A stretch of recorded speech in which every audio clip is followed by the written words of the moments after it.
What's going on, people? Welcome to Throwdown, episode 251. I'm your host, Tony Polanco, even though I'm not a screen. And tonight I'm joined by Emilio Lopez, the face of Throwdown. What's up, people? How's it going? All right, we got Chris Seeley in the house. Hey, what's up, everyone? Carlos Romero. Yo, yo, yo. Brian Manjoma. Rumor has it that Microsoft are changing the Xbox division called the Crossbox. Oh, shit. Oh, shit. And welcome, and coming back to us once again, Mr. Brett Murdoch. Yeah, we talk about this, and I don't know why you don't put Brian last. Yeah, I should. Hey, Brett, how's Black Desert going for you, man? Dude, it sucked me in. That's why I figured you've been missing. Oh, dude.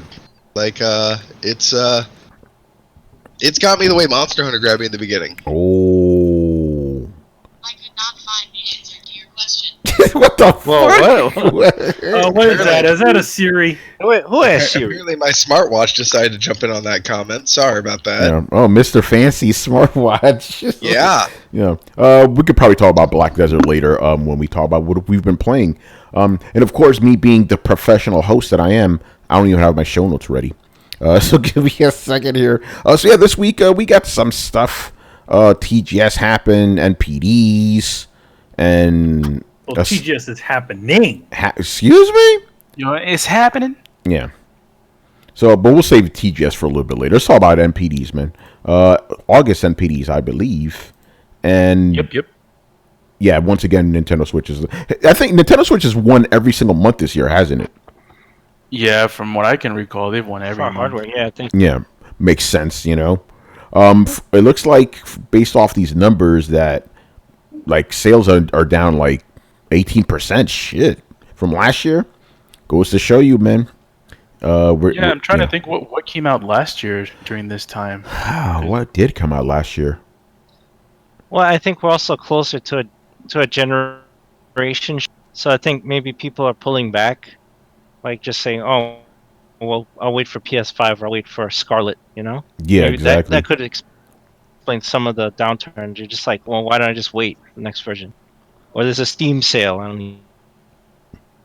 It's interesting. So check this out. So total video game sales are down 18%. Video game hardware is down 22%. PC and video game software. This includes PC, console, portable, physical, full digital, Steam, PlayStation, Xbox, down 24%. That's pretty nuts. Video game accessories just down 6%. But yeah, I think you're right. Everybody's just waiting, you know. Waiting for next gen. We wait. You know. Anything you guys want to add to that? The sales going down. I mean, kind of expected, to be honest. You know, it's like the calm before the storm. Once everything starts hitting, that's when it's going to start picking up. You know, people are there's still a few like big games that are coming, and there's that's probably when it'll start to pick up as well. Give it a little spike. Yeah, exactly. All right, man. Go ahead. We still got Death Stranding. We still got Ghost of Tsushima. We still got that's not coming this year. 2. Yeah. Last of Us 2. By the way, I think there's going to be an event, Last of Us 2 event. So should be at the end of the month. Should be interesting. Ghost of Tsushima. I don't know. I think that's coming next year. I don't think that's coming this year. Yeah, I don't think it's next year. It's next year. Yeah. All right, so let's go into the top 20 games. So, number 1, Madden NFL. Number 2, Minecraft. Brian, man. Brian, where you at? I need you for number 3, son. Let me guess. Is it going to be Kingdom Come Deliverance? Yes. Knew it. They re-released it? Yeah. Yeah. No, people, once again, I don't get it. GTA 5, man. GTA 5 is number 3. Makes no sense. Like, Jamie makes no sense now. A lot of people were born during August, like 18 years ago, maybe. I don't know. No, like Brett always says, somebody turns 16 every day, and what do they want? They want GTA 5. Yep. It's crazy. And also, there wasn't anything that came out in August. I think Control came out in August, but maybe really late. Yeah, because it's not even on the list. Oh, it's not even on the list? Nope. I'm not nothing. All right, so yeah, number 4, Fire. Go ahead, Brett. Oh, this is the NPD of the month without games. Yes, the both of the games. Damn. Well, so like for example, Control came out in August, but it came out The late ass August. end, yeah, the ass end of August. Same thing with Astral We're probably not going to see anything for. To be fair though, Fire Emblem came out the ass end of the month too, and that shit's number 4. Wait, when did Fire Emblem came out? I know it came out in August, but Yeah, correct me if I'm wrong, but wasn't it August? Let's see, because you're right. If it came out at the July. beginning, oh, okay, never mind. I was wrong about that, people. Wrong about that. We'll about talk that. about that. You know, But- right. Yeah, go ahead, bro.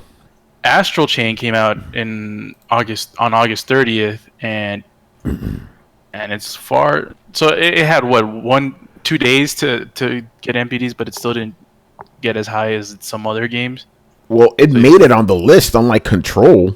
Yeah, it made it on the list, but I'm just surprised that it wasn't higher because it's a Switch game. It's Yeah. a really good Switch game. Even Brian likes it. I'm just tracking it down to like one day. Just wasn't enough time. Yeah, Maybe, but if this was Call of Duty and it only had 1 or 2 days in a month, it'll still be top 3 for sure. we've seen shit like that. Like, remember Red Dead Redemption? I think it came out like 5 days before the month ended. It was the number 1 game easily. You know, Shit, that shit probably sold the most copies out of any other game in a couple of days. probably. Yeah, Call of Duty would be the other one. Obviously, that would sell that much. You know. Yeah. Yeah. So yeah, we got number 4 is Fire Emblem. Number 5, Smash Brothers. Super Mario Maker 2. Number 6. Mario. Number 7, Mario Kart 8. Nintendo, man, damn. A lot of Mario, man. Yeah, you know. Mortal Kombat number 8. That's another Switch game too, if you think about it. Number 9, Rainbow Six Siege. That's still on there. Number 10, Astral Chain. Carlos, there you go. We got. Yep. Number 11, Spider-Man. Oh, that's The man surprising. with the plan. Yeah, that's still in there. I don't think that's left on PDs either, to be honest. Man, it has legs. It does, man. Spider Legs. Spider leg. Got 8 of them, man. Number 12, Legend of Zelda Breath of the Wild, man. This shit is still there, you know. It's gonna be on there until they release the Breath of the Wild 2 or whatever the Yeah. hell they want to call that The one. Revenge. But Tony, remember, it's not a system seller. Yeah. Damn, this motherfuck you, man. inside Yeah. Brett's like, Yeah. To be fair, I don't think that's the game selling systems anymore. I think the Switch sells itself at this point. You know. Number 13, the Red Dead Redemption Deuce. That's number 13 there. Number 14, Call of Duty. Black Ops. Yeah. Call of Duty Black Ops 4 or Foe. Number 15, The Age of Wonders Planetfall. I'd never even heard of that shit. Good for either. yeah, good for now you. you have. Yeah, you beat Control. I never heard of this fucking game. No, it's like when you watch the Game Awards and some weird game wins and awards. Like, what the fuck is that shit? You know? Oh no, to be honest, it's not. The Game Awards isn't like that. That's the Academy Awards. No, the Game Awards. The Game Awards is always that one game. Not wins that gets nominated, and usually for Game of the Year. People are like, what? Last year, To be honest, they're just filling space. That's all they're really doing. Like, okay, what came out last year? This. All right, throw it in there. Where the fuck are we? Number 16, Mario Party. Lots of Mario, man. Mario. Here's another Switch game. Switch games, goddamn. Marvel Ultimate Alliance 3. That's a exclusive, right, on Switch? Yeah. So there you go. Another exclusive Mario. Here's another one. Number 18, Super Mario Brothers U. Me? Deluxe. Yeah. Not me. You. Yeah. Super Mario Bros. Manny? Like, Yeah. Super Mario. Yeah. never heard that one. It's a great one, man. Super Manio Brothers. Number 19, the Man of Medan. Chris, didn't you play that shit? Apparently not. No, I guess not. Yeah, No, no, he said- I, he I said did, he did. I did play it. Okay. Wait, Manny, you heard him? Yes. I didn't. I didn't I hear did. him. Oh, plot twist. Discord is fucking weird. Yeah. that's Oh weird. shit. No, but I did play Man of Medan. Yeah. What'd you think of it? I thought Until Dawn was better, to be honest with you. I mean, it's not about the length either. Like, Yeah. it's a short game, I understand, and it's the price is cut. Like, it was good for what it was, but I think Until Dawn did this branching path, decision making. I remember Adam complaining about it too. Wasn't a butter game, man. It wasn't a but again. I remember Chris, but I remember you were like not hyping it up, but you were like, "Hey, that was cool!" Like when they first announced it.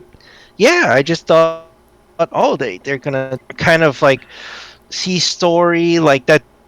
So the ship is a real thing. It's a real sea story. So I was like, oh, they're gonna take Until Dawn and put it in kind of these contexts of these things that actually happen, or these paranormal stories that are told. And then I don't know, I played it and I was like, Oh man. And then number 20, Assassin's Creed Odyssey, another game that has not left NPD since it came out. You know, See Black forever. this is interesting. So I'm just running down here. So they actually do talk about this Age of Wonders game. This is from Matt Piscatella. Age of Wonders Planetfall from Triumph Studios and Paradox Interactive debuted as the number 15th best-selling game of August. This is the first release in the Age of Wonders franchise since Age of Wonders 3 launched in March 2014. I didn't know this franchise existed. The Age of Wonders. I never heard of it either. And it came out in 2000. Never heard of this shit. You know, interesting, man. Yo, man, is getting that shine, man. The definitive edition. Yeah. I mean, we got the top 10 of 19, but I don't think it's changed too much. Madden's a new addition in there, but the number one game is still the same. Mortal Kombat 11. Number 2 game is still Kingdom Hearts 3. And yeah, think about it. The number 3 game, Madden, just came out in August, right? That shit's already number 3 best-selling game of the year. Mm-hmm. Hence why EA will never stop being a bunch of assholes. Yeah. Think about that. Game came out in August, and it's already number 3 best-selling game of the entire year. It's crazy, man. Now, I don't see it in the top 10 games of the last 12 months, though. What's up with that, man? It'll make you losing at EA. So yeah, it was also the top game in Xbox and PlayStation, but the number one game on the Switch was the Fire Emblem. Why are they showing us 3DS sales? Who gives a shit? The 3DS is still viable. Now, for those who care, Pokemon Ultra Sun and Ultra Moon were number 1 and number 2 respectively. Super Mario Maker, that version of it, number 3, number 4. Go ahead, Brett. How many do you? I love how you can just tell when the crickets come. How many new Switches do you think the Pokemon games will sell? Oh, Brett, that's a system seller, bro. Fuck. You know, some people are angry at that game. I'm gonna throw a very conservative number out here because again, as history has proven, I don't know shit about Switch and the Nintendo fan, so I'm probably gonna be fucking wrong. I'm gonna say it's gonna sell 10 million, at least. I'm being mad conservative right now. 10 million. 10 million new Switches by the end of the year.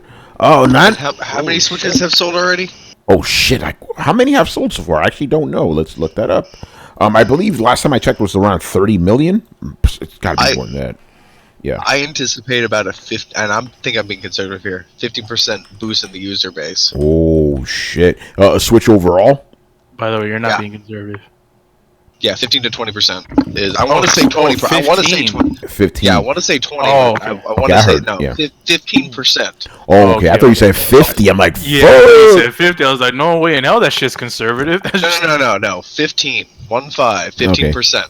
Yeah, that's. I can see that. Oh, hey Brett, check it out. This is from July 30th, so that's not too far. That is kind of whatever. Last time, as of July 30th, 37 million Nintendo Switch things. Remember, this isn't like Microsoft. Nintendo tells you the exact sales.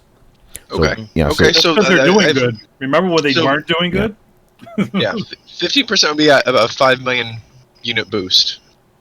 So I put it. I'm gonna make that call. Who wants to take that bet with me? Carlos, that's you right there. Wait, repeat that again. I want to know what I'm betting. Release of Pokemon in the subsequent, let's say, quarter, 3 months after Pokemon is released, you'll see a 5 million unit boost to the sales of Switch. Well, we need to garner how many numbers they've sold today because 37 million. But you said July 30th. Yeah. Yeah. So no, Brett said. Let's figure out how many they're selling now per month. Oh, that's a good one. we'll figure out how many they sell per month for the 3 subsequent months after the Pokemon release, and we'll gauge it that way. So you're saying post 9/12, they'll. Oh, I mean, no, wait. Remember, After the game- let's So okay, let's yeah, say after this. the game From launches. 9/12 through the end of the year, you will see an extra 5 million Switches sold over the current month-to-month sale rate. Wait, Well, I think that'll happen regardless of Pokemon. yeah, that is Because also of true. holiday time. Yeah, it's gonna happen either way. No, but the thing is, shouldn't the bet start as soon as the game drops, or like that should be the starting line or whatever? Like when the game drops. and for 3 months after that, because Okay, people, yeah. if people are buying a Switch, you got to give them a little bit of time to save up for the Switch now that Pokemon's out. So I say 3 months is, if you're buying the system for a game, a 3-month window, I think it's appropriate. And Yeah. you said 5 million. 5 million unit boost. I can't make that bet because that's. I mean, not only is Pokemon Sword and Shield a system seller, but it's releasing just before like the Black Friday sales, the Christmas sales. You know, so Yeah, it's gonna kill it. It's gonna yeah. kill it. So I think I can't take that bet because I think it'll do 5 million too. Yeah, I agree. Okay, so, and I guess nobody will take me up on the slightly controversial bet of this Christmas is when Switch kills Xbox. Oh, No. that's already gonna happen. Yeah, Shit, that might have already happened. Mark the time. Because we don't like Tony said, Microsoft doesn't release console sales anymore, so No, we don't know they how don't. many. Yeah, we don't know how many consoles they've sold. Yeah, we gotta wait until EA leaks it again, like they always do. Like, hey, what? Whoa! Yeah, I love how they take a tiny embarrassment and turn it into big news. Oh, man. All right, man. So that's all for the NPD. So let's get into TGS. So yeah, TGS, as these guys have said, is actually going on right now, man. So yeah, some things have been going on. So I'm just going off these trailers. Who posted this shit? CNET. So let's just talk about them. Final Fantasy VII Remake got a new trailer, and Chris, you said it was just like mostly just cinemas or something. Yeah, there was a few shots of gameplay, like the real-time battle system. There was the Turks fighting, and then there was another battle with some of the Shinra forces, but they barely showed anything. There'd be like a second or two of gameplay, and then the rest of the trailer, like 95% of it is cutscenes. So it's like they took that first part when you're in the Shinra city. Was it Midgar? Is that the name of the city? Yeah. Yeah. Yeah. So that they're embellishing that part altogether because there was like a giant hologram of the president of Shinra, and he's like challenging them, and I was like, I don't remember that shit. Well, So they supposedly added all this additional stuff now. yeah. I mean, they show Sephiroth for like a second. They show he's like, but he's the main bad guy. That's not a secret. Yeah. Well, also the other thing is if this is all the Midgard section, you don't actually get to see a lot of Sephiroth in it. Yeah, you won't. No, I understand that. That's what they did that on purpose. But to me, it's like, but there's so much more to the game, and they're only showing that part. So I guess the episodic thing is how they're going to release. I mean, they really didn't say. They just said the release date and a pre-order with an art book and a steel case and all that. So they showed that shit. There's a deluxe super. The deluxe super edition, you said, Chris? Yeah, there's an edition of the game with an art book, a poster, and it comes in a steel case. Oh, that's kind of cool. Yeah, so there was a pre-order for that at the end of the trailer. Yeah, I saw the trailer too, and yeah, I don't even remember seeing gameplay. Chris said that maybe like 5% of it was gameplay. I don't even remember seeing that 5%. Yeah, I saw like just about a minute. I'm like, yeah, those are just a little bit of gameplay, but I'm on board, so whatever.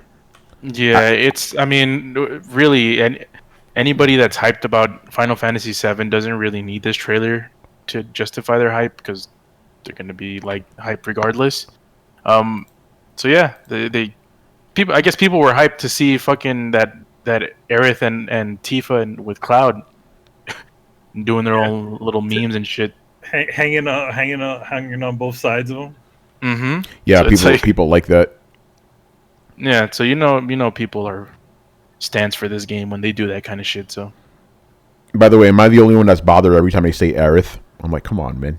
Fucking weebs. oh, it's Aerith? fucking it's Aerith. No, Carlos. In the trailer, they say Aerith, right? I'm like,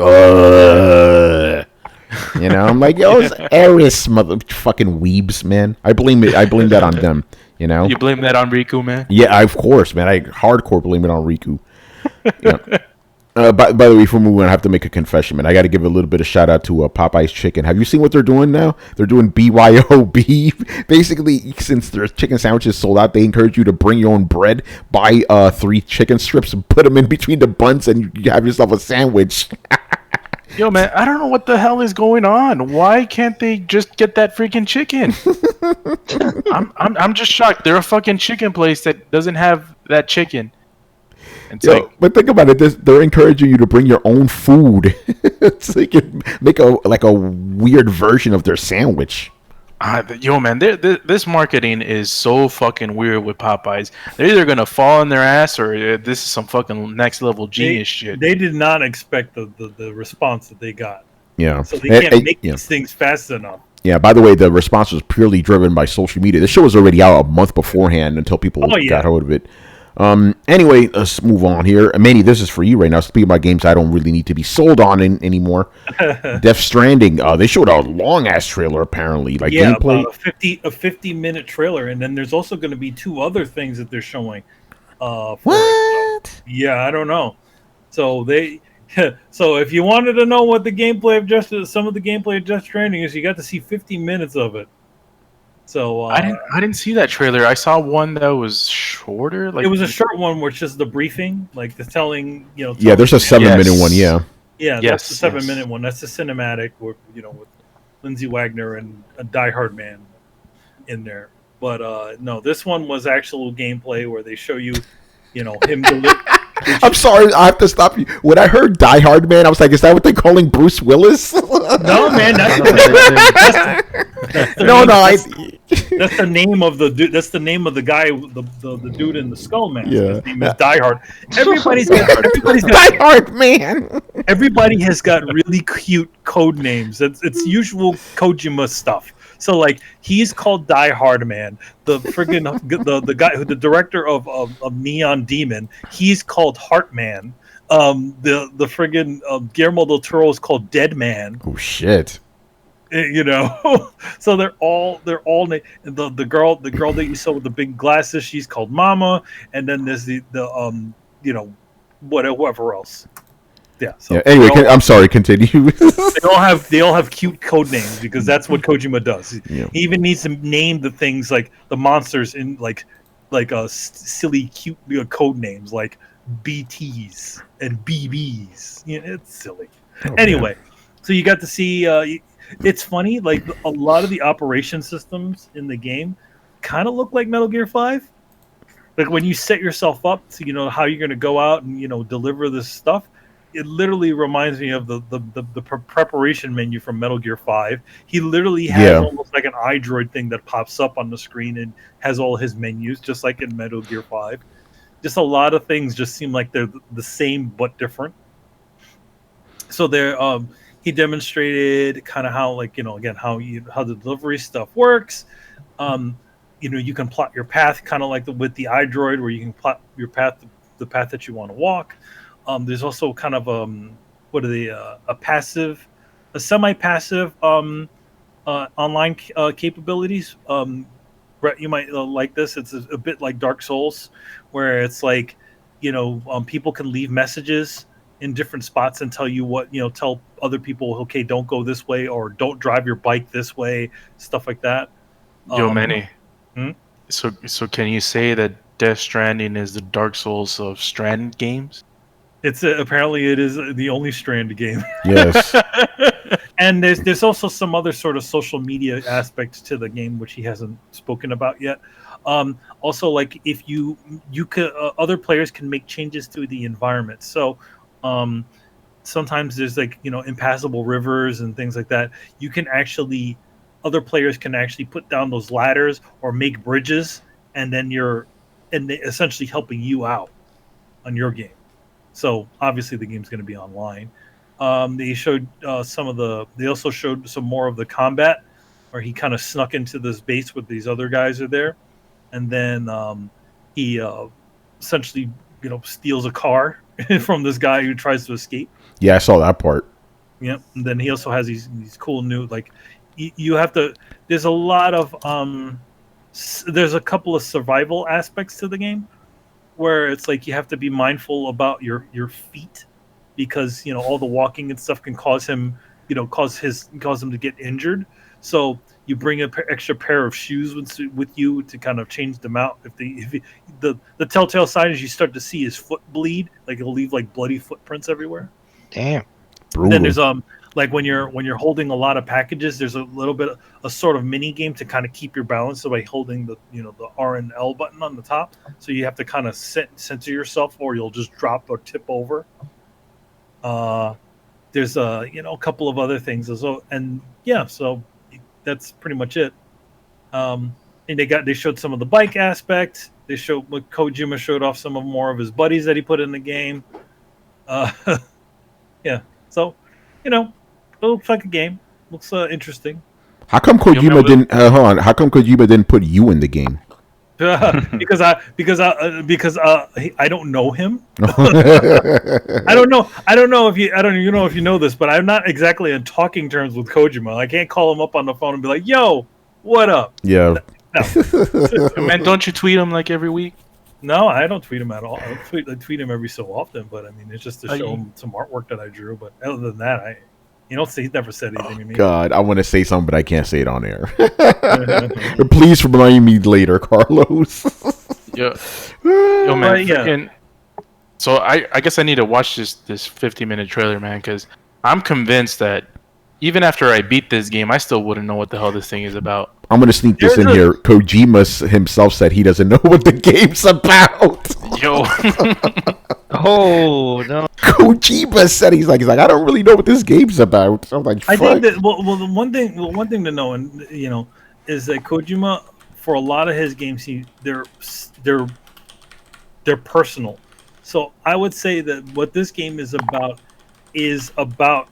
a metaphoric way of what he was going through at the time of the splitting between Konami and all that stuff, and finding a new path. Yeah. That's why he's always saying it's about connections, and he literally puts a bunch of his friends in the thing people that he supposedly made connections with. That's what the game is sort of about. Is that what Jeff Keighley's in this shit? That's why Jeff Keighley's in it. I'm sure. That's why the Neon Demon guy is in it. That's why Guillermo del Toro's in it. I'm sure he was talking to these guys when he was going through all that stuff with Konami.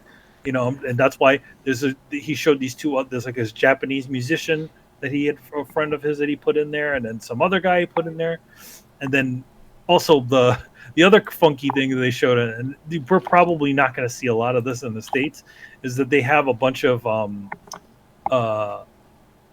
not commercials, but like marketing deals with a bunch of other bunch of companies.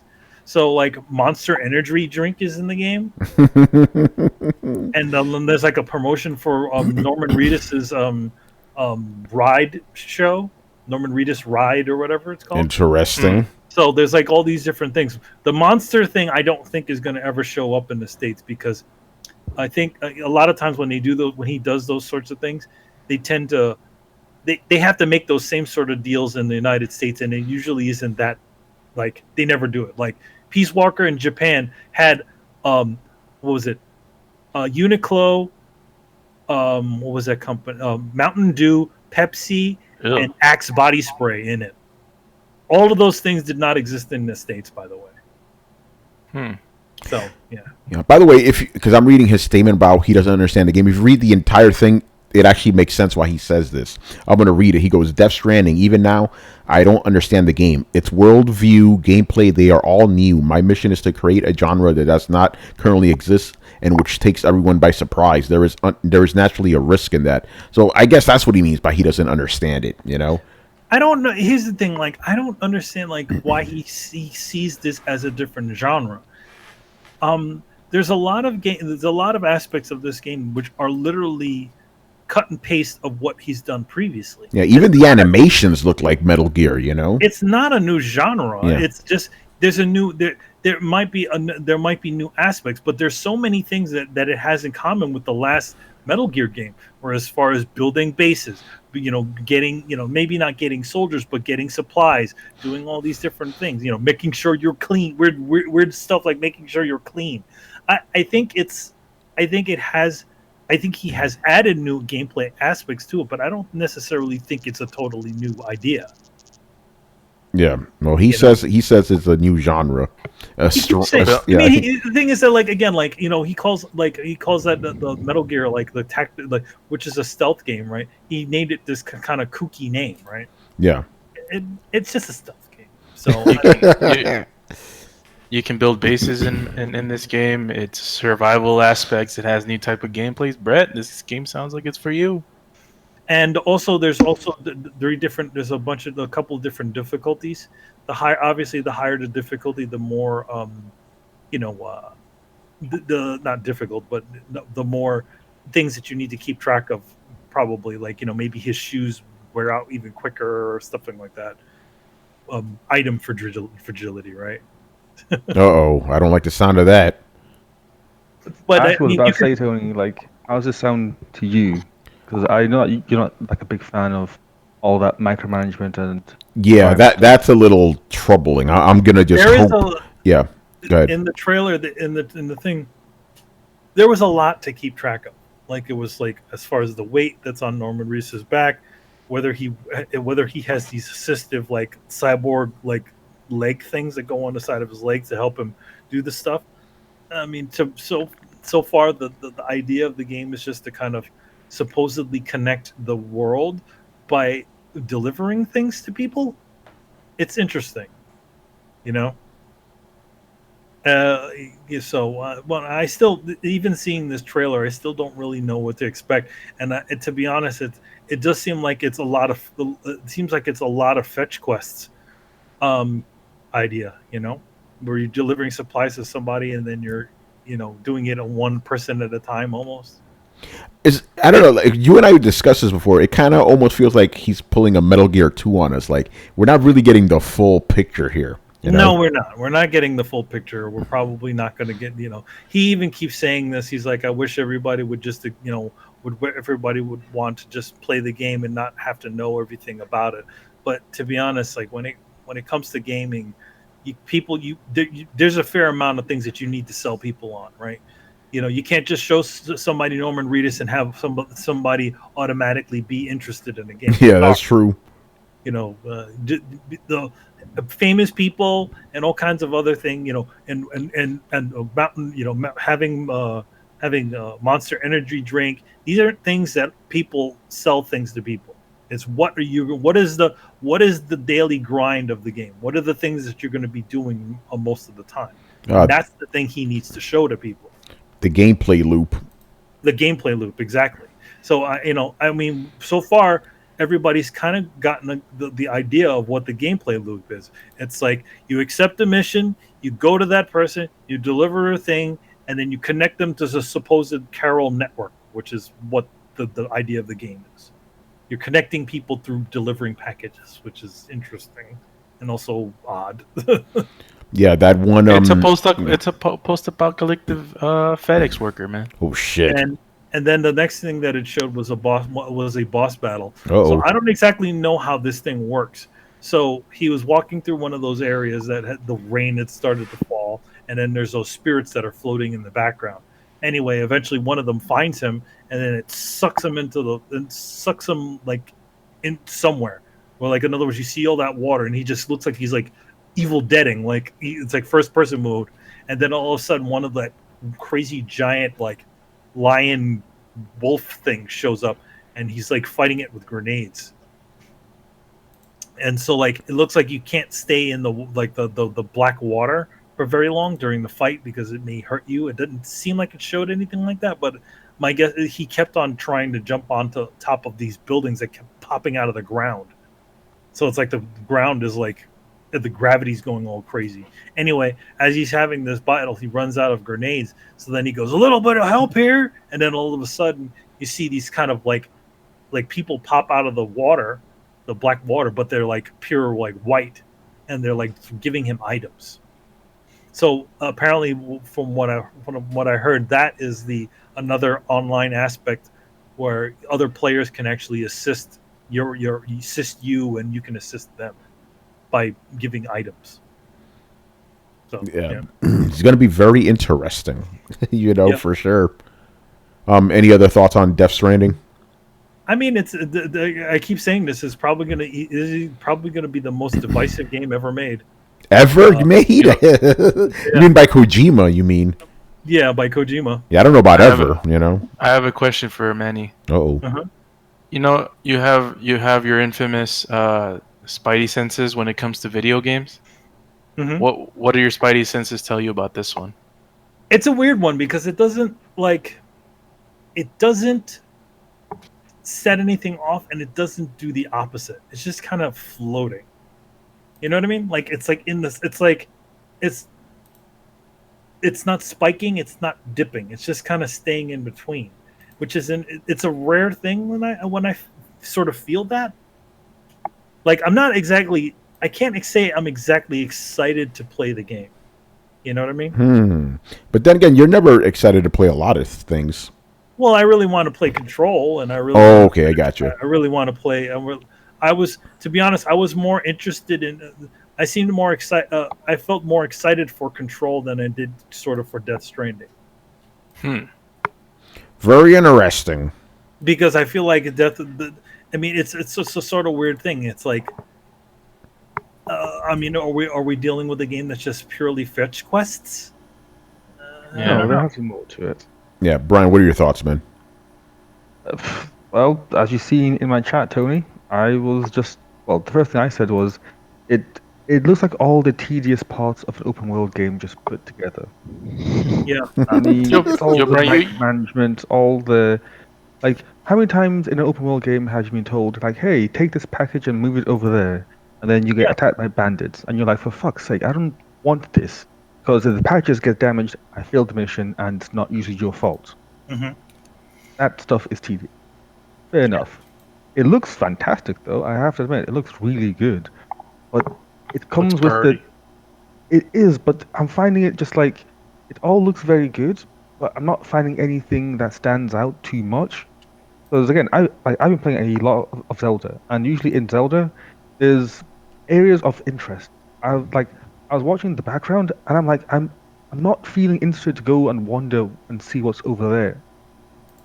I don't know if that was just me or because of just how real it looks. It's not inviting. So It's like, real. hey, look how real this rock is. It's like, it's a rock. I've seen rocks in real life. It's like, it's nothing exciting. It's not something that stands out and says like, hey, this thing is quite odd and looks out of place. Like, go and check it out. It just looks like, yeah, that looks like how rocks would look like, or that looks like how a mountain would look like. Like it's not anything that suspicious or interesting. Just it's as it should be. And I just wasn't buying that. And again, as I said to Torrance, like I don't see the USP of this game right now, and that really is a turn off for me. Because again, if I don't know why I want to play this game, then I'm not going to buy it. That's how I do things. I think I see an actual chain, and I'm like, oh, okay, cool. So it's like it's a Platinum Games game, so hence it's Platinum Games. That's the USP. Was this? It's just like. I think a lot of it is just like it's. Yeah, you're definitely right. It's like it's all the things that you don't really care about. It's like if you decided to make a game of you just playing the Emma Emmerich escort mission from Metal Gear Solid 2. It's like, do I really want to do that for 1,000 hours or how many hours it is to play the game? I don't know. And exactly what is the thing? What is the what is it? The the apple on a stick, or to Carrot on the stick. the carrot on the stick. The carrot on the stick to get you to go out there and explore this dreary looking Swedish landscape. Swedish. Did you say Swedish? Uh-oh. Yeah, By the way, isn't it? yep. It looks like Yeah. it looks like what's that place? It looks like I can't remember Iceland? that area. Yeah, it looks like Iceland. And by Yeah, the it way, does. Manny, it's my job on Throwdown to mess up these American or the English phrases, man. But yeah, Apple on a stick. Yeah, go ahead, Brian. yeah, and I was kind of again, this it may just be that just how he's framed this 50 minutes of gameplay, but I was expecting a bit more on like the weirder side of like, hey, let's show more of like these weird ghost thing jigs, like let's see how they play. I Yeah. was expecting to like see more of that in there. Again, maybe he's like not showing it because he wants to keep it like as a nice surprise. But again, like I was hoping to see more of that because that stuff that was interesting to me. That would have been the reason why I bought this game. It's like, hey, you know what? This thing has some sort of like thriller elements type stuff. It's not the usual, like, hey, big creature come down and scares you. It's like, hey, these ghost things they exist. What do they do? No one really knows. Find out when you play the game. So I was expecting a bit more of that, and I don't know. I just did not see enough of it for me. So again, on my point, I'm just like I'll leave it on the back burner. I'll see some videos day 1, day 2, the first week, and make my choice. But right now, I'm like, nah, I'll pass. Are you gonna wait for the Game of the Year edition? I don't see, here's the thing. So, this publisher, it's not known to me, so hence I don't know how they will do things. So I'm like, hey, they may do it. To be honest, all it is. It seems like it's a repeat of what Kojima has done with the Metal Gear series. It's literally like you literally took all the different things that you knew from from previous 2 Metal Gear games, and it just literally looks like he's repeating every single thing that he did before. Hey, look, we have a JF Ray branded sunglasses inside of the game. Hey, we put this in, put this thing inside of the game. It's like almost a repeat of a lot of the different stuff. So even the menus are like it's not even that different from what it was before. It was like it's almost like he wanted to make a Metal Gear game but really couldn't.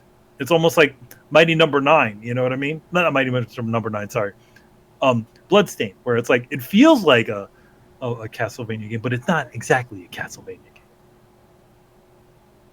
Yeah, interesting. Anyway, yeah, go ahead. I mean, in Metal Gear 5, what are you doing in a lot of that game? You're literally like picking up things. You're constantly picking up things and adding them to your base to make it stronger. So what are you going to be doing in this one? Pretty much the same sort of thing, except a little slower, right? Yeah, that's true. Yeah, it's going to be interesting. Does anybody else have any thoughts on the Death Strandings? I just find it interesting that I think the person that sounds more knowledgeable and charismatic about the game is Manny, and he's just not. He's not really hyped or disinterested by the game, and I think he has like the highest opinion on it out of all of us in the panel. But we're all kind of weirdly intrigued about it. Yes. So What's it's Kojima, man? I'm already on board because of that. Yeah. Yeah, I mean, like he has freedom now, so like let's see what the man unleashed is like. Yeah, exactly. And that's exactly why I'm so, even though I'm not really, I'm neither sort of here nor there about it. Mm-hmm. I am interested. I want to see where this goes, and that's the biggest interest for me in the project, where it's the fact that it's like, okay, it's nobody at Konami is looking him over. He gets to do his own thing. What does that look like? Yeah. By the way, all of these people that say we're Sony ponies, doesn't seem like Death Stranding has our blind allegiance. It does for me. Well, Man, you already know, son. I'm considered the biggest Hideo Kojima fan. Yeah, I'm exactly. like, all right, I'll deal with it as it is. I'm not. I just feel like, there's 2 portions of when you're creating a game. Well, and it's just like, will people be willing to deal with a lot of what it seems to be doing, which in the past people have not been very happy about a lot of certain aspects. You know? Well, blind. So when I said blind allegiance, I meant sort of like obviously. I'm assuming Tony is the only reason he's buying this game is because it's a Kojima game. I don't think he's been like intrigued by what the hell he's seen out of the past couple of months from like this game. Yeah, because I don't think he's showing us everything, and I'm like, we don't need. Look, here's the thing: a lot of people nowadays they seem to want every. We've discussed it on the show, like you need everything thrown at you. I'm like, why can't we have some mystery? But yeah, it is really the Kojima factor. That's the main thing for me. For me, he has a spotless record. He hasn't done me wrong yet. But I'm also aware this could, and I've said this a million times, this could be a George Lucas situation. Remember what happened to George Lucas with the prequels when he did not have somebody telling him to stop. It could be that, like Kojima Unleashed could be a very bad thing, but I'm curious to see what he has to offer. You know what I'm saying? So two things on that. Number one, you're obviously going to give Kojima a chance because he has a track record. The track record, of course. But you're not gonna say this game is the shit when it's actually shit. Well, no, if it's shit, it's shit, then I'm gonna say it's shit. You know. That's just Point the way it number works. 2, you mentioned George Lucas. Yes. You mentioned The Force Unleashed. You know, in a sense, could Jeff Keighley be the Jar Jar of this game? Oh. Yo, could you imagine that shit, man? Oh man. But you never know. All right. Anybody else thoughts? I'm getting the game. Yep, same here. I got my super edition pre-ordered. So nice. Yeah, I'm intrigued. I'm not really hyped about it, but I'm intrigued. It seems like it's a fun experiment that Kojima is doing with this sort of type of new gameplay.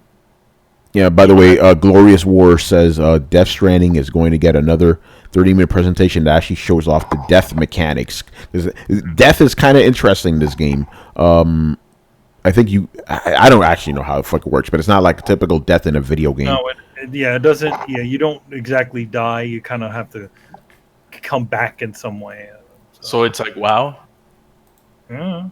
Like your body stays at the place, and you have to go back and retrieve it. I don't. That could be. It could be an idea too, where like you have to go back and get it somehow, or that whole aspect of that void out thing. Maybe it leaves a big crater, and you can never get back to where you were before. Who knows?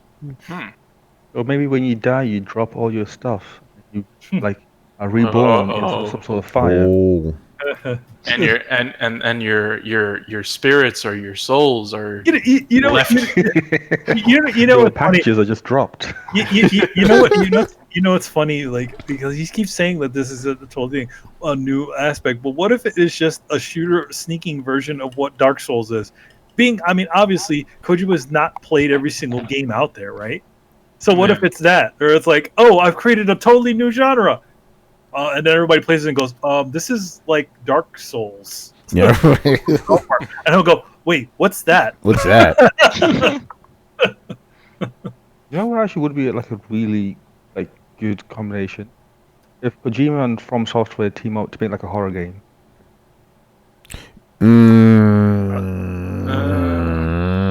And put Guillermo del Toro on that shit too. Yeah, you know. The one other weird thing I have with the thing is that, the acting is very good, but it's also weird.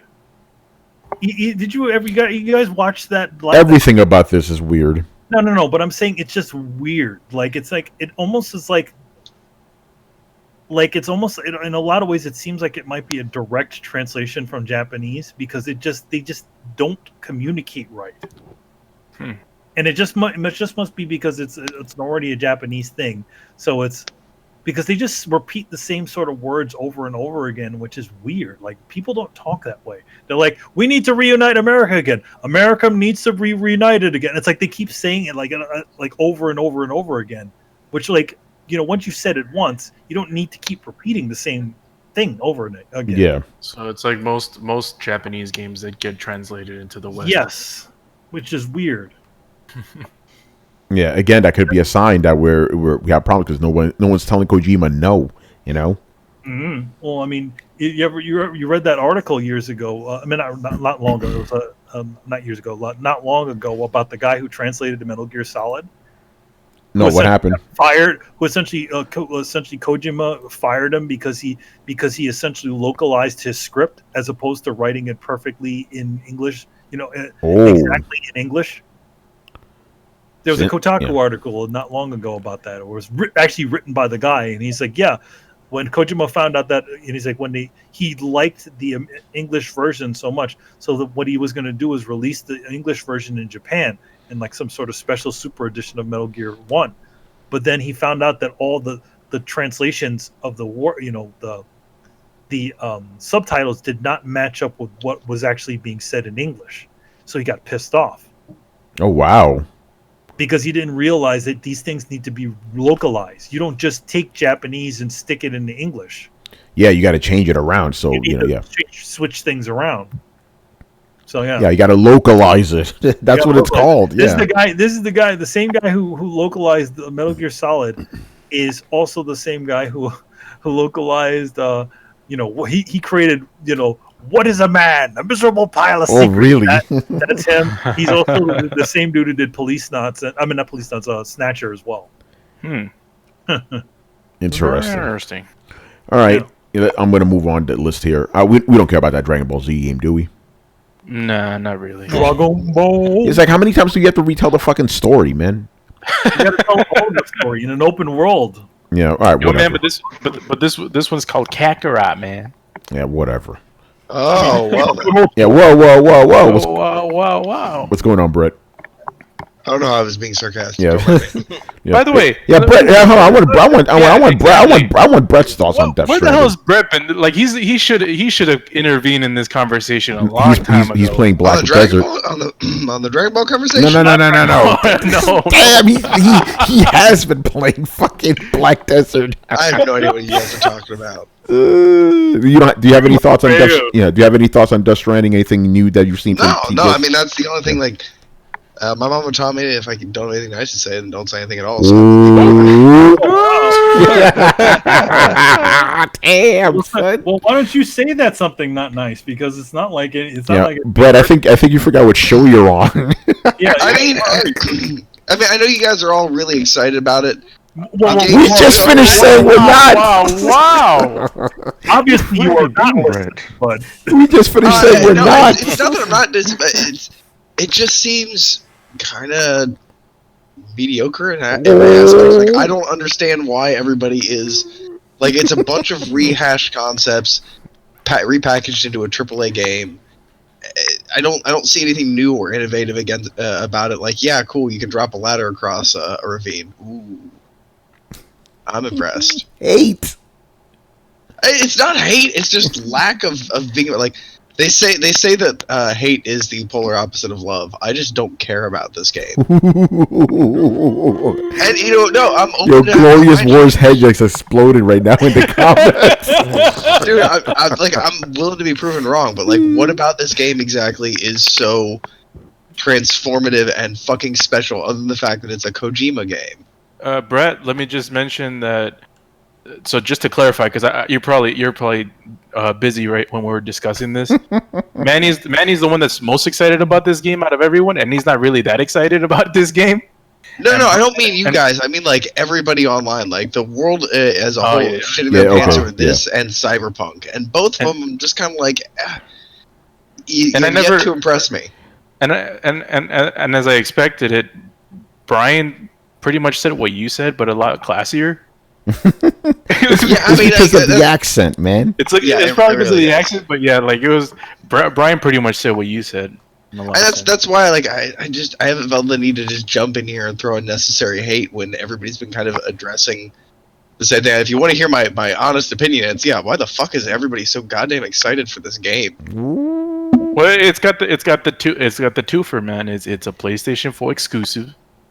And does that really count, though? Does that really count? Who plays a game based on who doesn't get the game? Like, yeah, that's stupid reason to play a game. Yeah, well, stupid. I mean, exclusives get more hype than any other types of games. I know, and I think in terms of that polarization. Well, if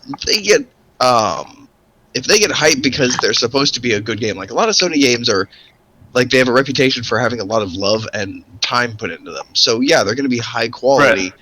Yo. last week there was a contingency of Sony ponies having a fucking festival because fucking Gears 5 got an 86 on Metacritic.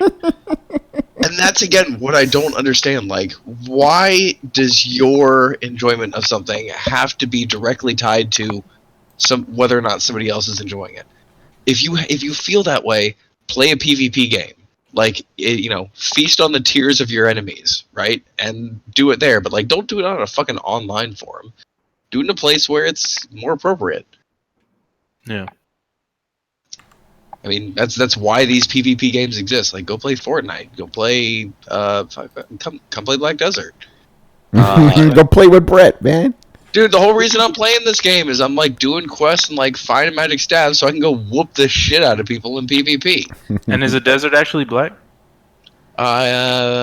Yes, I believe so. And there's also a red desert, which Black Desert is at war with. Pretty badass. Barry Burton says Death Stranding will be like New York Comic Con. Looks cool and interesting from the outside, but quickly turns into a confusing and infuriating mess once you get into it. Oh man.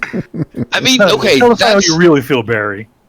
I mean, it is though. Like, as somebody who's played these types of games, and like, honestly, like these kind of like quiet, trotting survival games are my jam. And they're doing it all wrong. They're going about it with the same approach that fucking Red Dead did. You're just not doing it right. You're doing it wrong. You're misinterpreting the core gameplay. Tearing me apart. All you're gonna do is make weird little frustrating puzzles. Like, if there's one place to put a bridge across, then it's going to be frustrating because you're not letting people organically explore the world. And if you are letting people organically explore the world, then prepare to have your game be fucking broken.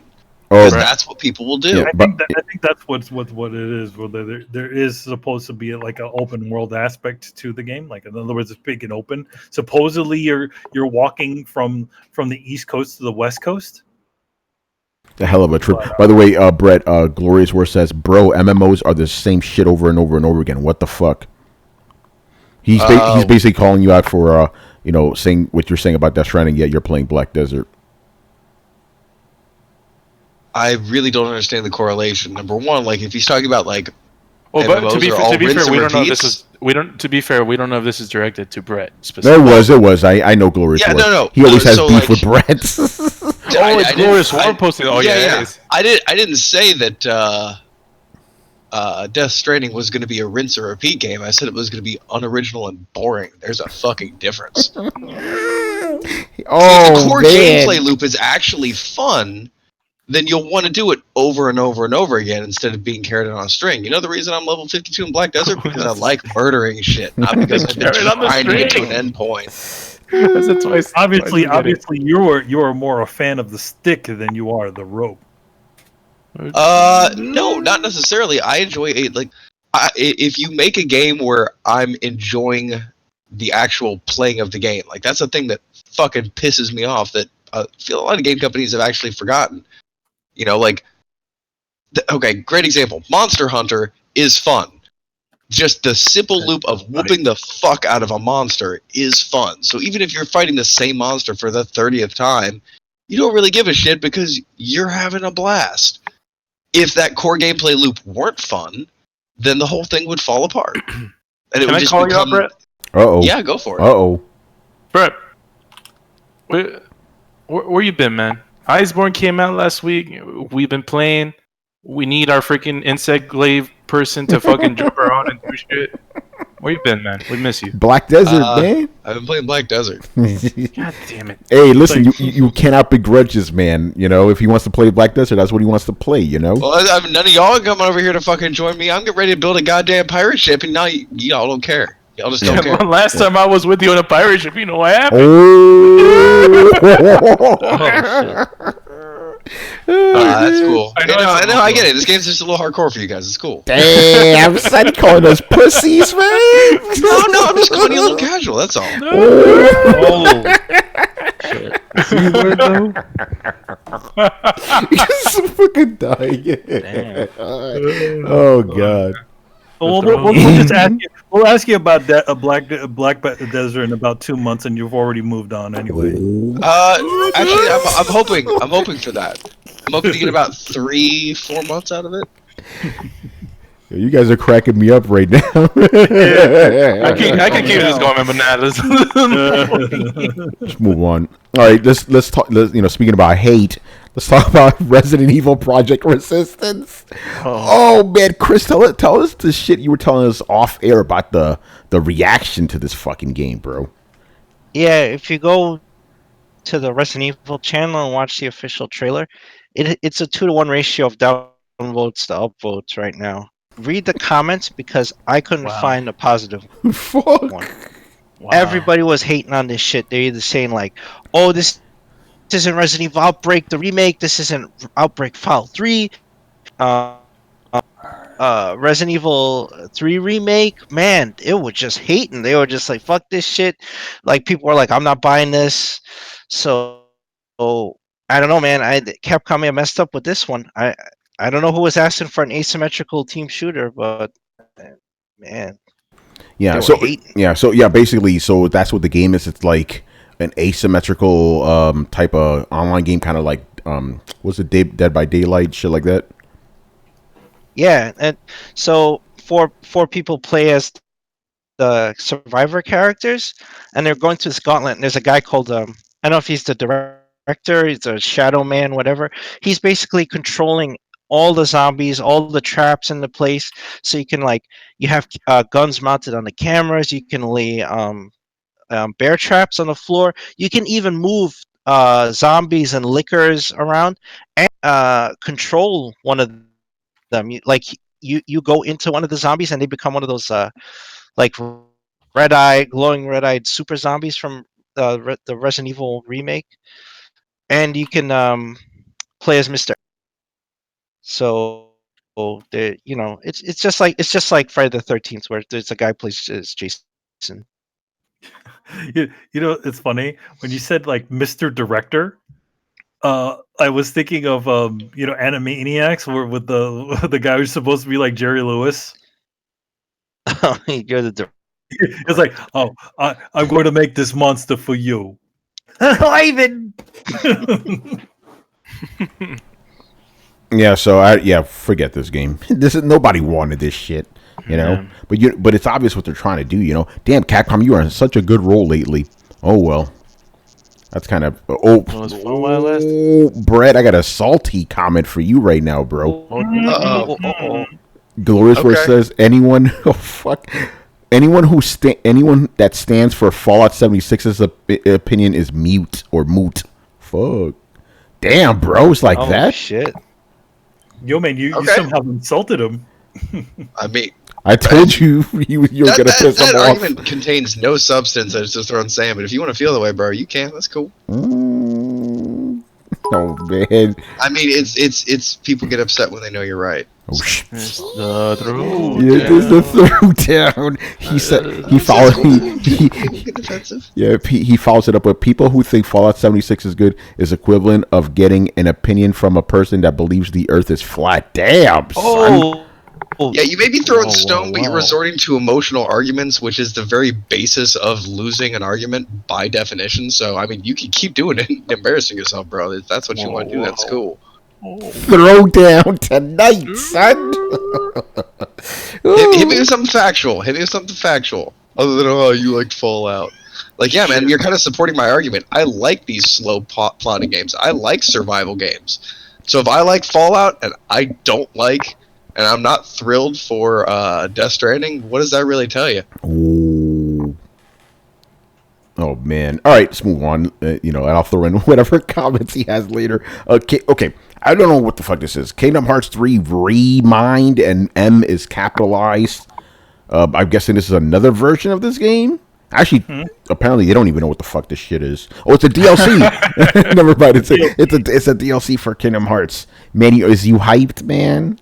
I mean, they kind of teased it in the last of the thing. If you got everything in the game, it's like a world ends with the U world and something else. So, well, we'll see how it goes. All right, Neo 2. All right, if anybody cares about that, there you go. It's coming out early 2020. That's kind of interesting because the first Neo came out in the early part of the year too. So I guess that makes sense. Symmetry, like, man. Yeah, I want me some Leah. I want Neo. Final Fantasy Chronicles. That's the GameCube game, isn't it? Remake. Yeah, it was remastered. Yeah. Yeah. All right. Whatever. Yeah, I'm not you don't interested. like that game? Don't care. One Piece. I don't care. Here we go. Let's settle down with that, man. Yeah. No, the game, man. Do you really care about One Piece game, bro? Come on. Nah, not really. Yeah, here we go. Yakuza. We got a new Yakuza trailer. So yeah, this is essentially Yakuza 7. Brand new protagonist, new city, new fighting mechanics. We talked about them before. Turn-based. I'm hyped. It's Yakuza. I'm already there, man. I'm already there. Here's the thing.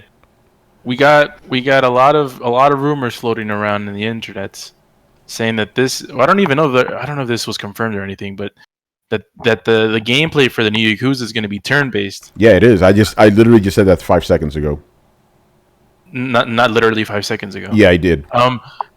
So they didn't show anything in this trailer showing if it was going to be turn-based or not. Yeah, but no, that's confirmed in the previous video footage they showed.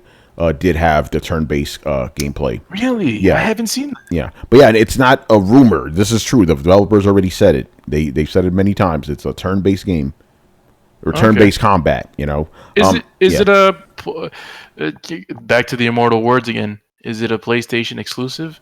It probably will be for now. At least the beginning. Actually, it said right here it's going to hit PS4 next year.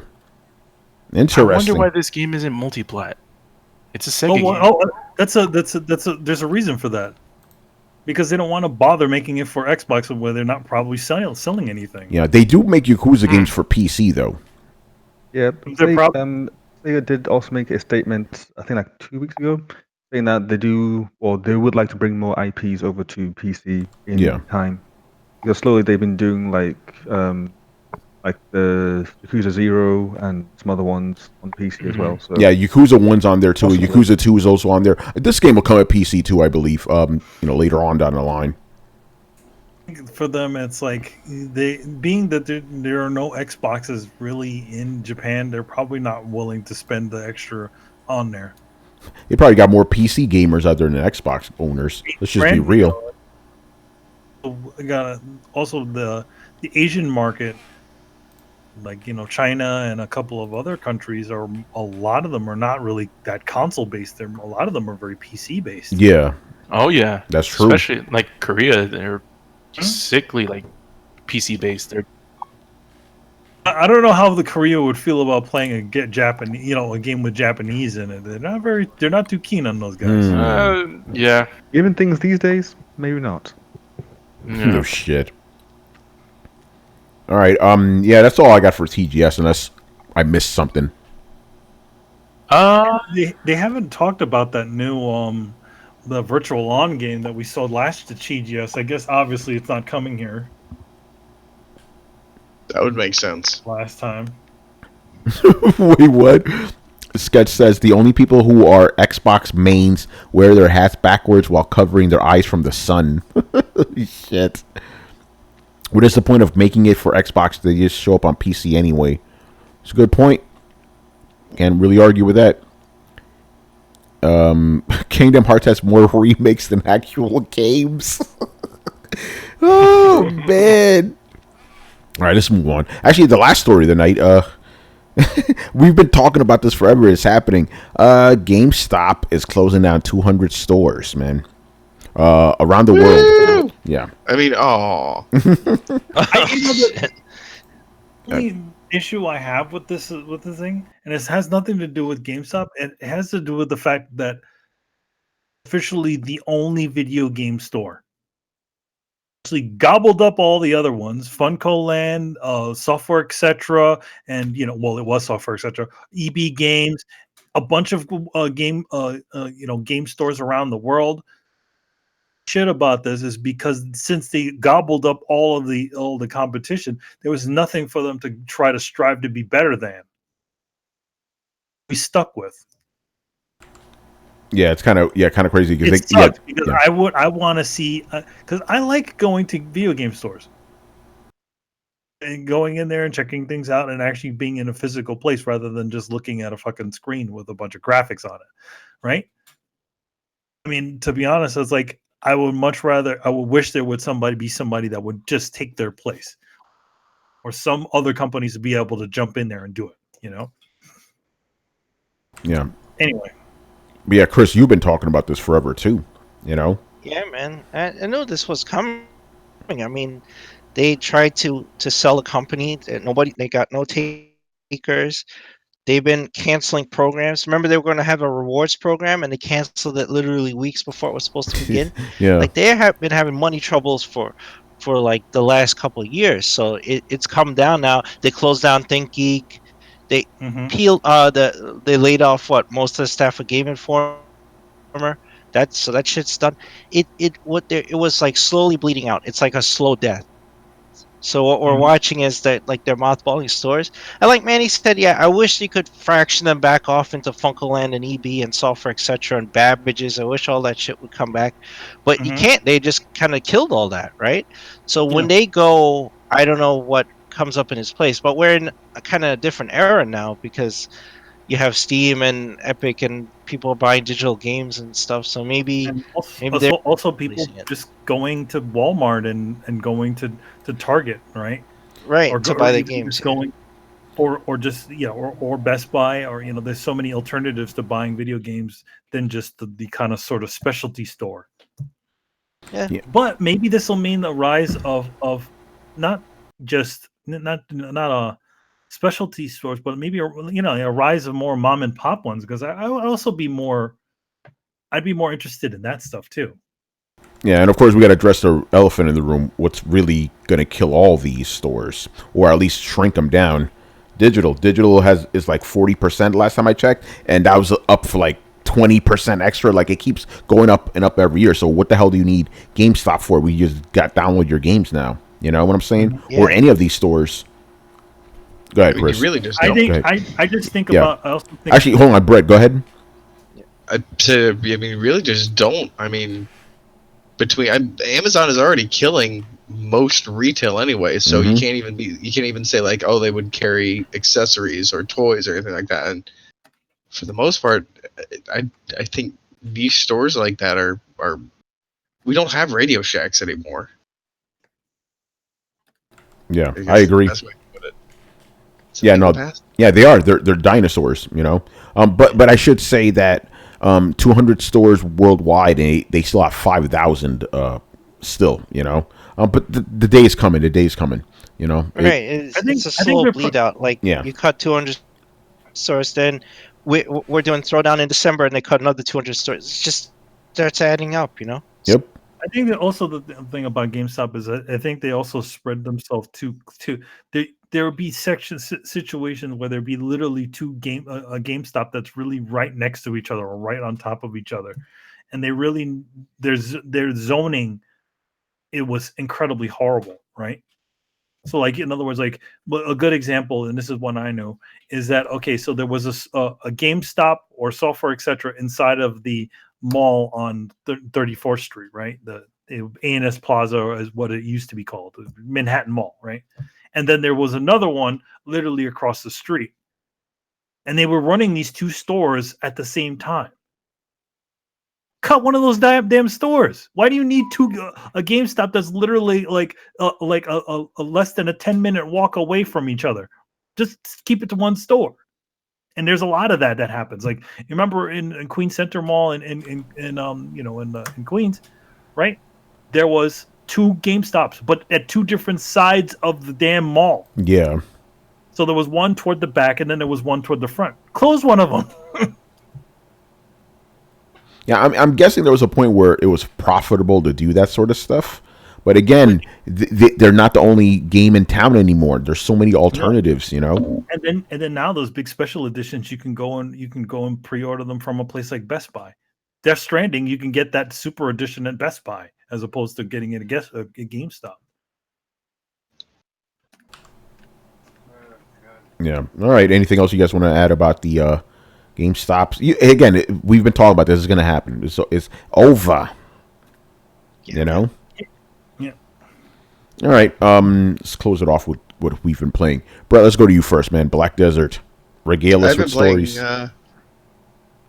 I mean, there's not a whole lot of stories. It's I've just been grinding enemies. I've been looking for I call them a Devil May Cry game, like a kind of quick paced, combo oriented game where I can just run out and mindlessly mash enemies for gear.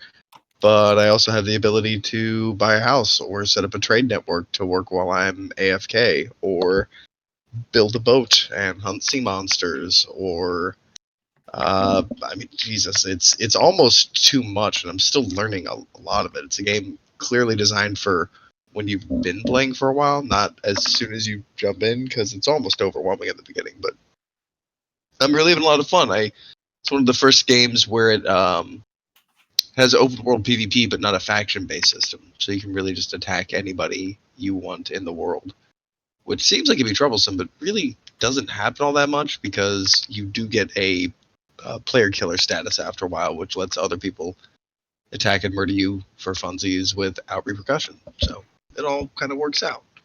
So right now I'm working on leveling up my wizard, and any game where I can throw a fireball, I am fucking down. So I'm working on leveling up my wizard, getting some top end gear, and capping out so I can do some open world PvP and do some siege world nodes. Like, it's kind of like the Division, where you hit level cap and then the second half of the game opens up. So I'm looking forward to doing it. And there's a lot of really cool features, like if you set up a trade network or something like that for, you buy nodes with things that contribution points, which you get from like completing quests.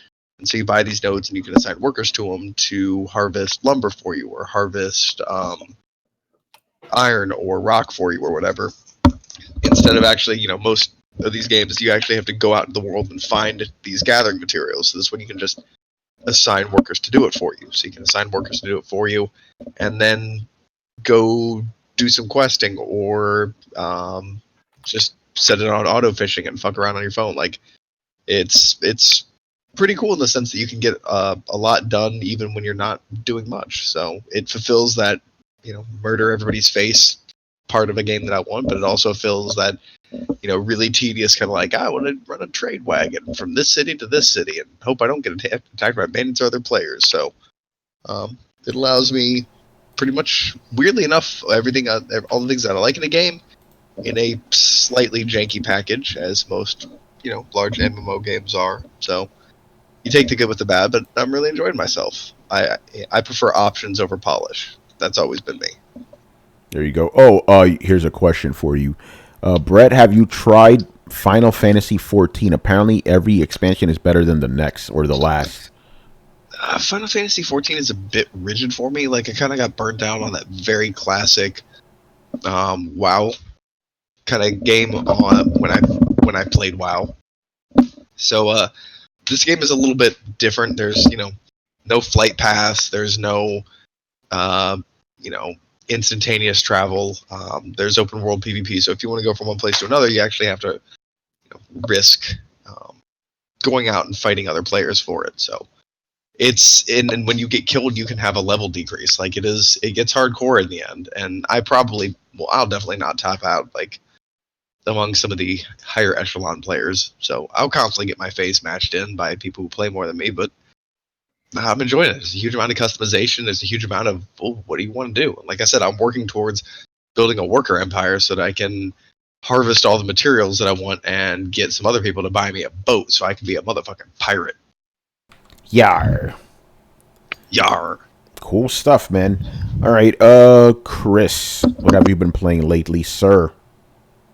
Monster Hunter. Yes. See, it's taken my. It took me. I went after the last monster. In the Iceborne tutorial. Yeah. That Tobakadashi, the Viper. That motherfucker, man. That fight took forever. He kept running. I was like, holy shit! It took me over an hour to kill that. And I did it your way, man. I just trapped it. I got tired. I'm like, fucking go to sleep and just fucking trap it. Like, I had enough of your shit, Toby. Toby. Toby. Yeah, that thing. And the thing is with that fucking thing, That's the battle where I'm like, yeah, Tony, upgrade your fucking shit, man. Because like the gear that the weakest monster has, the first monster, that stupid shark, is better than whatever the fuck you come in with. Oh yeah. So you got to go in there. So I put some pieces on, but it was the poisoning that kept fucking getting me, bro. Yeah, like man. Jesus, man. Every fucking time. You never made armor that was poison resistant? No, that thing gives you armor, poison resistant. Because nothing poisons you the way this thing does. There's nothing like that in the main game, whatchamacallit, there's that one, I think Puke, he poisoned you, but not to this degree, Yeah. Yeah.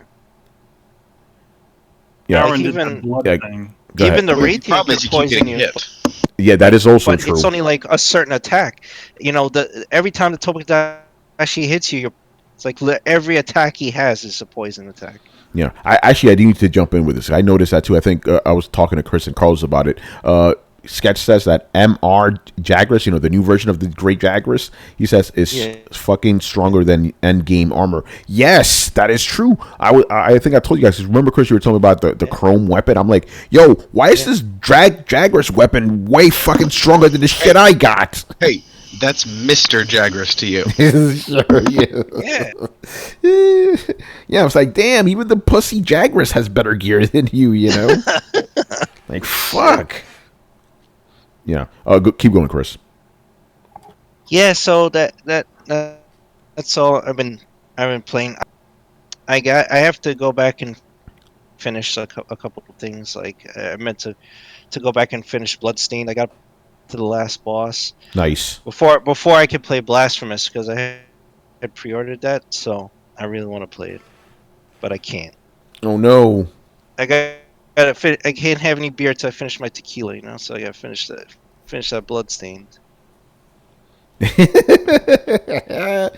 I'll jump in. Yeah, so I've been playing. Here's the thing: I haven't been playing as much as I want to, but I've been dipping. I realize I'm becoming Torrance Davis. It's sad. Like I don't finish games anymore. I just play enough of them. Like I play a lot of games with just pieces of them. Just enough to get my write-ups up so I can move on to the next game. I'm becoming Torrance. The last game I finished was Control, and the last game I finished before that, I don't even remember, bro. Probably Devil May Cry 5 or something. That's months separated. I just played like maybe 10, 20 hours, however much I need, where I feel comfortable enough to write about it. Then I move on to the next game. It's just out of necessity. Not really like if it was up to me, I'd finish everything, but I just don't have that time anymore. Man, old Tony would be sad about that. Yeah, and then I'd slap him like, and then I slap him like, current Tony's making money, so shut the fuck up. Yeah. So your ass is still doing this shit for free, bitch. I would call myself a bitch too, So I've been playing a little bit of that, playing a little bit of Greedfall. People, if you like old school BioWare games, buy this motherfucking game, man. It is excellent. Like it really feels like what Dragon Age, was supposed to kind of be, even though Inquisition was awesome. But Now, what game is this? Greedfall. It's by this small studio called Spiders. Really good production value. So, it's a little janky sometimes because it is a small studio. But yeah, Brett, it has like, here's the thing: every mission you get, you could do a ton of fucking ways. There's not one set way. Like, you would probably like this game just because of how open it is when it comes to the decision making and all that shit. So I would definitely suggest you give it a shot. And Brett, I don't recommend games to you because you're a fucking weirdo, but I do recommend that one to you because you'll like it. I like how you put that. I won't argue it. Greedfall's actually, but again, my only regret is I haven't played it. Like I want to play more of it because it's really cool. Again, my only complaint is like some of the bugs and shit. But considering the game is literally made by 20 dudes, I could kind of let that slide. I haven't gotten into anything game breaking, but yeah, like I remember I did also one mission where I had to like break into a prison cell, and I just did it in this crazy roundabout way without even like realizing I did. I'm like, oh, okay, I could do that. That's interesting. Really cool stuff. Yeah, I know. Oh my god, am I going to get into that? I'm not going to get into it. Basically, I'll just say this: Greedfall and Iceborne are being accused of being colonialist propaganda by some outlets. Oh, Jesus! Like, okay. Oh, good lord. Yeah. Look at that again. Yeah. All right. Wait, didn't they say that about Monster Hunter World? when it first came out? Yes, they Oh, did. Basically, just recycling the rage. Yep. Yeah, but we're not getting into that. But yeah, but now Right, Green. it is so hard to come up with new rage. So Yeah, because Brett, the whole setup is basically you live in this kind of European world, but it's not medieval. It's Renaissance era, kind of steampunky and shit, really cool looking. And there's this plague going around, and you go to this other new land, and you try to pretty much make it your home. And people are saying, "Oh, it's colonialism." Like, all right, man. So you know what else it is? It's a fucking video game. How about you just play it? Chill out. it's also all of human history. Yeah, exactly. That's how humanity kind of works. But we're not going to get into that. So I've been playing that. What else? Hey, what did they call colonialism before the colonists? I don't want to step When Rome into was doing it. and literally every other, society. Yeah, literally every society on the planet. It's hilarious. What the fuck? I'm playing some other stuff. Oh, I played preview stuff. I played these 2 new games from Merge Games. Sparklight, kind of. By the way, Sparklight is the thing that should not be. It's a roguelike that I like. What? Yeah. Okay. Basically, here's my problem with roguelikes. Right. I don't like going into a place, doing all this shit, getting all this loot, getting powerful, dying and losing all of that. Pisses me the fuck Well, yeah, off. stop dying. Yeah. So this game, if you die, like let's say if you're in the middle I of just said stop dying. yeah, well he's right about that. I should just stop dying. But the thing is that's kind of the core loop of a roguelike. You gotta die, a lot. That's also why I didn't like Rat. I'm like, man, fuck. But with this game, let's just say, for example, if I want to buy a sword that costs 100, Sparklight, the name of the game.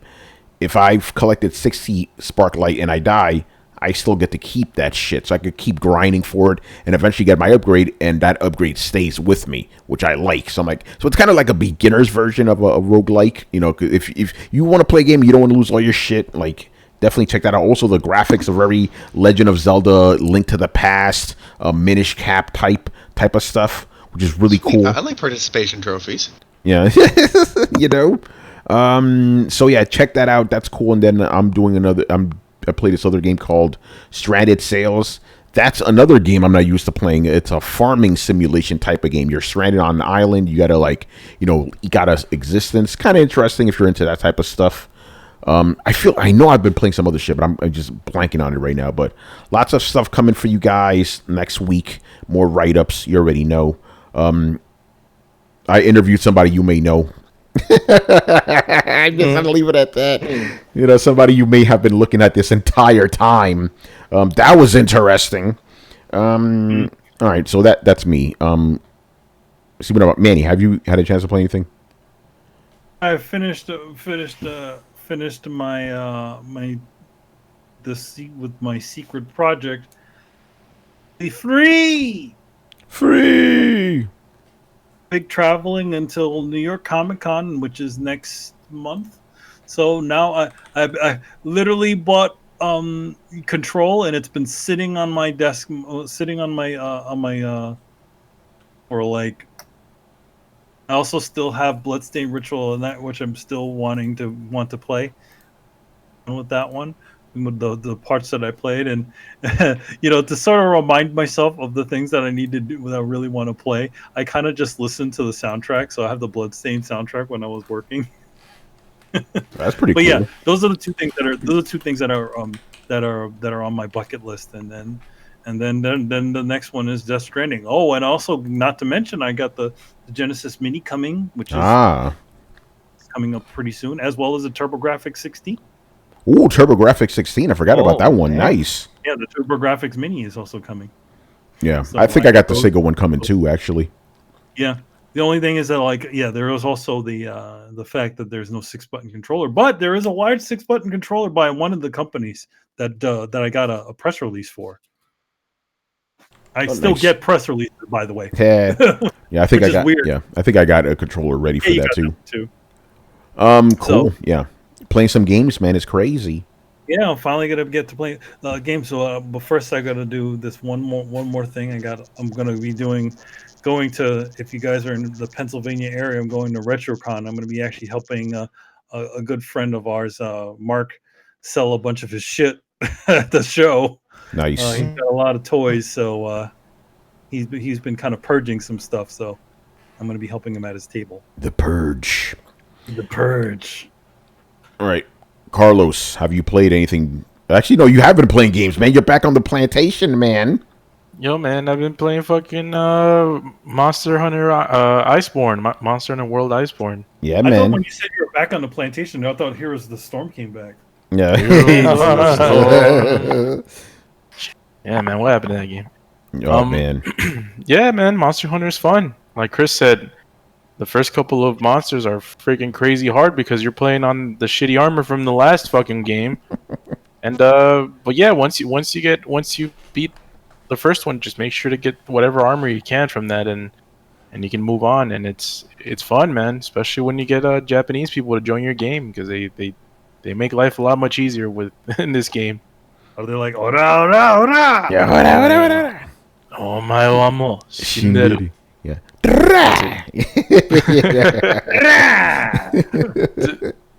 And yeah, man, we've been streaming. I've been playing with Tony and Chris, and yeah, man, it's been fun, and Isaac too. Yeah, man, Mr. Isak, he's actually joining us in the chat right now. We'll probably stream again tomorrow. You already know. Monster Hunters. Yeah, man. Listen to Carlos. Kill the first monster. Get yourself some new Uggs, and get in there and have fun, man. Yeah, man. It's just Monster Hunter like all over again. They didn't really change anything. There's just new monsters and more challenges, and yeah, man. Yeah, and the environment is fucking awesome, man. The snow and shit. Well, if I do have one complaint about the game, it's the whole survival aspect of it, where you have to take your hot drink. Yeah. And I'm like, man, I forgot my freaking hot drink. Now my freaking stamina is drained by half. I'm gonna guess you could probably kill something that you could wear. You know what I'm saying, and like offset that a little bit. I hope so. Yeah, I hope so. I really like the new monster suits. Like they're like winter gear and shit. Yeah. Like I got my girl in this like Russian. Yeah. I got my girl looking like a Russian now and shit. With the Russian hat, the Russian coat. Pretty. Which awesome. is funny because during the playthrough for Iceborne, it takes you back into the old world to like Astera and the fucking desert world thing, and you're still wearing your freaking your ice gear. Yeah, that's hilarious. Yeah. In my case, because like you were just wearing the skin for it, I'm not wearing this, and I'm wearing like an actual like armor. You know, so I'm like, why am I dressed like that in a desert, man? Crazy. Yeah, no, Iceborne is dope. Yeah, man. Yeah, got you playing games again, Carlos, man. Yeah, I was playing games before. Chess. I was playing Control. Excuse me? Yeah, man. I played Control until Iceborne came out. I haven't played it since. Oh wow. Yeah, and I was gonna play Gears, but freaking Iceborne came out like 2 days after. Yeah, right. and then you done with Gears now. I still need to play it, man. Freaking Adam. Gears, man. Watch you be with Gears 5 the way Chris was with Halo 5. Chris bought Halo 5. I don't think he ever played it. No, man. I talked to Richard, and that was it. I was like, oh, man. He completely soured me on that game. Wow. Damn, that's crazy. Well, Adam hasn't invited me to play Horde mode yet, so... I thought it was the butter game, man. Yeah. Well, maybe you're not part of the cool crowd because he said he's been playing with his old buddies from. Maybe I need a Gears tattoo to be part of the club. Like, can I be part of your club? No. Like you ain't butter. You ain't butter though. You ain't butter, man. All right, Brian, take us home, man. What have you been playing lately? I've been playing Astral Chain. I finished it. Oh, it was good, like really good. Would you say it's off the chain? Yes, it is off the chain. Yeah, the game is lovely. Like it's Platinum Games through and through. Like if you enjoyed any of the previous entries, then it's definitely worth a nice purchase. Again, there's a good amount of replayability. Really good customization. Like if you've been following, what is his name? The guy that likes to block people, the Platinum Games guy. Oh, Kamiya. Yes. If you've been following him, like he's just been like retweeting gifs off this game like the whole time, and it's just been hilarious. Like you can pick up trash and put it in the bin. That's like one of the mechanics. Oh shit. It's not required of you. It's just one of the things that you just do by accident, and then you just have so much fun. So then people have been posting like trick shots of them like bouncing cans off the walls and bouncing cans off the floor and stuff, like into the bin. It's like, and the cool part is you get more points. So you literally get points for being stylish when you throw stuff in the bin. Like it's fantastic. That is so platinum, man. Exactly. Makes no sense. Like you literally, it has no other bearings apart from getting you like 10% more XP, and that's it. It's just freaking amazing. Yeah. Played through that. Had a complete blast. Going to play second playthrough. Go for S plus ranking on everything. We'll try that. There's one chapter I did not like, so maybe I won't get it on that one, but everything else should be fine. Yeah, and still going through Breath of the Wild. Did the first giant thingamajig, the first, the Guardian, is it? Yeah, something like that. Yeah, the first one of those. I did the ones with the water people, so that was cool. Found out about the snow place, found out about the fireplace, stayed away from them. So just going around unlocking the map at the moment. Yeah, Breath of the Wild is really, really fun. Like it's just one of those games where it's nice to play for like half an hour. To like just like, hey, what's over here? Go out and explore and find out. And then lo and behold, there's a shrine there. If there's a shrine, there's a puzzle. So means I don't know, it's fun. I'm definitely enjoying it. Nice bit of like take me away, enjoy myself, and have fun. Also been playing some Marvel Ultimate Alliance 3 as well. Oh boy. It's actually okay so far. I'm like 2 chapters in. It's fun. I'm not quite getting the combat. 'Cause again, when you come from Astral Chain to Marvel Ultimate Alliance, it's a step down combat-wise, but it's expected. So it's a bit of like a jarring thing, but I don't know, it has its charm. You know, of course I'm making my dream team. So of course got my Hulk in there, got Venom in there. I had Captain Marvel in there, but it just seemed Of course, Scarlet Witch in there because you have to have Scarlet Witch in there. Like, I'm just waiting to see if I get War Machine or not, and then that will be my team. Because why the hell not? Yeah. If I'm you tempted get those to like guys, you'll swap be in like good. Luke Cage though. Yeah, like they have like Luke Cage, and he's just like, I really want him in there just for the quips, and it's like, yeah. And of course, some characters can be gone, and I wouldn't care.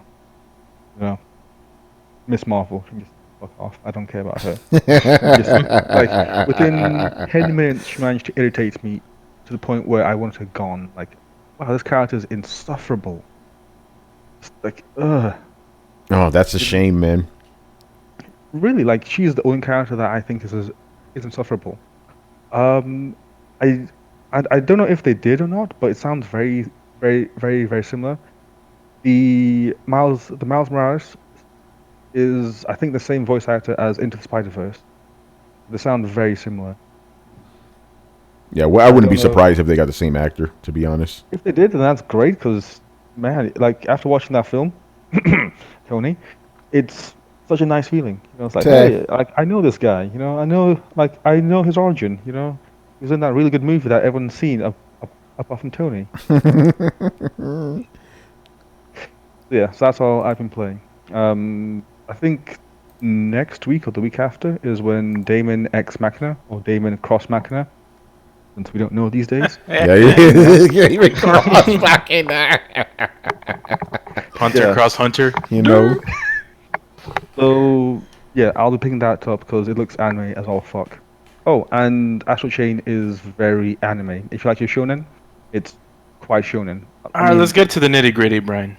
What's up? What anime you been watching, man? This ain't the fucking anime, son. Well, or throw down your questions. I'll actually not be watching any at all because I've been watching lots of Dave Chappelle show. Dave Yes. Chappelle stuff. Because people decided to moan about Dave Chappelle. So I'm like, okay, I actually have never like watched his stuff before. So I went through, got like all his Netflix specials, watched some Chappelle show. I finally get to the hate thing that you and Manny say, Tony. Yeah. Oh man, hate. That skit right there, Brian, I've pulled so much out of, man. I love that thing, man. It's In time. everything he does is just gold. Like it's just wow. It really is. Brian, is that in any of the streaming services? The Chappelle Show? I'm gonna say yes on that. Okay. Okay. Yes, it is. It's yes, it is. So Brian, yeah, you'll get so this I one just- too. Yo, man, you corny. Holla at your boy. I get so many things just from that one skit alone, man. Oh, he writes so well, and I'm watching the Sticks and Stones, and ooh, I see why they're mad. Because damn, he doesn't care. He does not. care. Chappelle He is just- the fucking man. like. If you've not watched Sticks and Stones, like you deserve to watch it because you will laugh. Like I've been dying on the train like to and from work like the last couple of days just because of Chappelle. Like just now, like I watched the parts about the alphabet people. That one. I won't say anything else because again, I don't want to spoil the jokes, but the alphabet people stuff. I'm on that part, and man, is it just, ooh, you know, like usually people these days just do like mundane stuff, and the alphabet people get mad, but Chappelle's just like deliberately just like poking the beast with like a hot rod, just not caring. But yeah, it's good. It's awesome. Yeah, no anime. Sorry. I probably will watch the Demon Slayer. My man. But I think I'll watch that after I've watched. Is it Fire Force? Oh, I haven't. yeah, I haven't. that's a new one. Yeah, Yeah, I've seen stuff for that. Dragon Ball meets Firefighters. Looks nice. As far as I'm concerned. Nice. They have like a waifu there, so let's check her out and see how she is. Yeah, Let's go or not. Fire Force sounds like a Sega Saturn game. It looks like it's a bunch of kids that like instead of like having energy blast powers, they have fire powers. Yeah, no, I've seen. So that's what I've seen. I'm like, what the fuck? People are like, oh, this is the greatest animated thing of all time. Get out of here, man. Yeah, this kid literally. It looks cool. Don't get me wrong, but you know, somebody's like, name me a better piece of animation than this. I think they showed the intro. I'm like, that looks nice, but come on, man, you don't know about no real anime, man. Yeah, well, Outta here. It's funny. Like, it's amazing to think like how like just because how the disposable anime has sort of become as of Yeah. late, where it's like they throw so much of it at you now, where it's like you don't actually get that chance to really fall in love with anything. It's like, okay, next thing. That's a good point, but that's a discussion for Otanime. the episode The lost episode, yeah. Yeah. All right. I think we're done, man. Do we want to announce anything? Manny and I actually do have something, but we can't talk about it yet. We can't talk about that yet. But no, not any sort of announcements yet. Yeah, I have something too, but I can't talk about it. But I did get my copies of the new version of Solid Zero, which is the retirement edition. It's larger than the original one, and it has a couple of bits of new artwork in it, and it's going to be available at New York Comic Con and Anime NYC and C2E2. So Nice. and there's also another fun thing that I'm doing with this Solid Zero, that you'll probably be finding out about pretty soon. So yeah, there you Yo, go. man, all these announcements of announcements, man. We're like Kojima over here, you know? Yo, man, I learned from the best. Yeah, that's both of us. We do that shit a lot. It's like, I got something to say, man. Carlos, again, remind me to tell you that thing I wanted to say off air. Okay. Because we're about to end soon. Yeah, we're done. Thank you for watching and listening. Subscribe to Throwdown on SoundCloud, iTunes, and YouTube. Follow us on Twitch, Twitter, and Facebook at Throwdown Show. Links are located in the description below. Once again, I was your host, Tony Polanco. Tonight joined by Emilio Lopez. See you later, guys, and don't forget to pick up Excellence because it's real. We got issue 5 coming up real soon, and then we also have Contra Roll Call coming on September the 24th. Yay! Chris Seeley. Hey, take care, everyone. Carlos Romero. I don't know. I've been playing Gears. It's a butter game. Watch that lucha. Brett Murdoch. It's been real. And Brian Monjoma.